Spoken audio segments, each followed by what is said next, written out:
What up, y'all? It's Dominic369 coming back at y'all for Occultism Unleashed. We're going to talk about the new moon in Taurus, what to do, what not to do, and what to expect.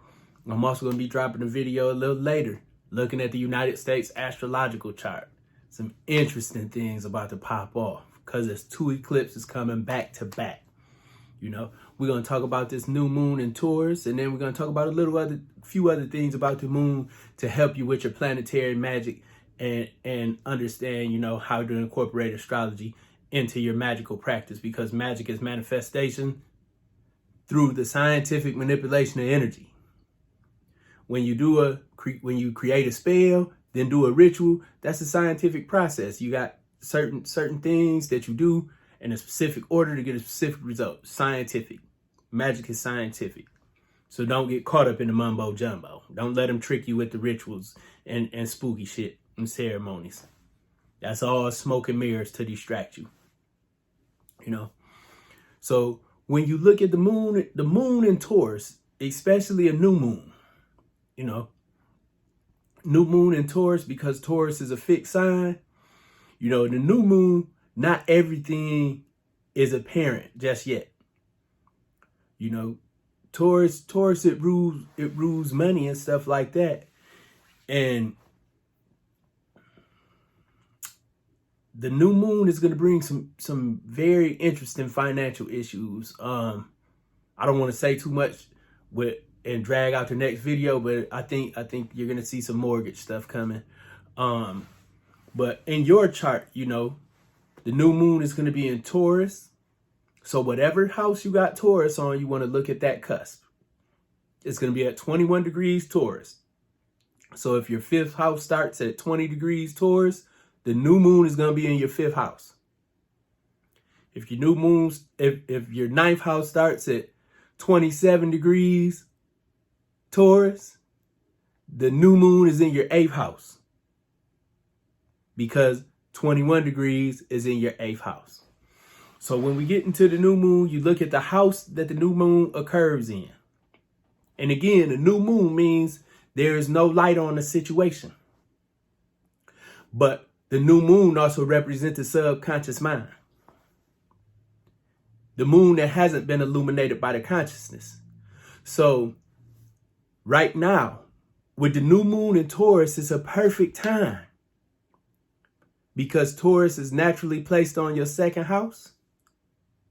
You can use the new moon in Taurus to remove your fear about money. Any issues you got with Venus under the Taurus rulership, work on that with the new moon. You know, the new moon represents the darkness, the subconscious, from where all things are born. New moon in Taurus, plant those money seeds. If you have a luxury item you've been looking for or trying to get, sow those seeds. New moon in Taurus is when you get your bands up. It's planting season.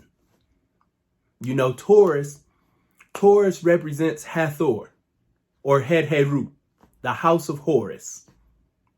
It represents the impregnated woman. The woman who has the ability to nurture and suckle from her breast. Het Heru, the house of consciousness. You know, where the creative power dwells at, within the womb. So when you're looking at the new moon in Taurus, when you're looking at new moon energy, period, you dealing with the subconscious.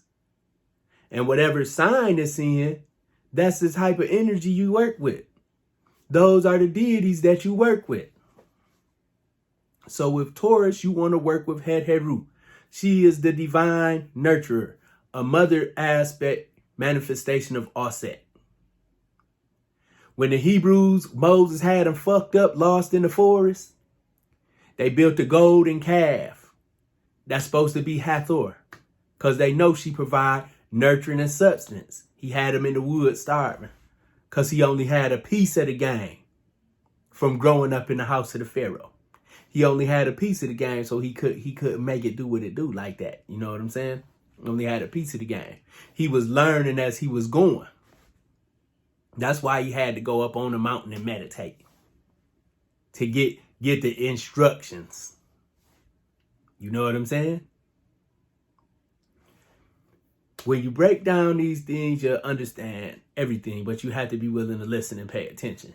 You know, really read see what you're reading. You know. But again, that new moon in Taurus, it's money time, man. It's money time. It's time to get rid of the fear about money. It's time to get rid of the self-limiting beliefs about having nice things. It's time to plant those seeds that help you get in touch with your true self. Because Taurus is ruled by Venus. You know, it's a good time to get in tune with your values. But on your more deeper level and personal level, whatever house Venus is on the cusp of, and that new moon falls in, you want to work in that house and the things ruled by that house. New moon in Taurus is going to bring some interesting things, especially for this country. And I'll get into that in the next video.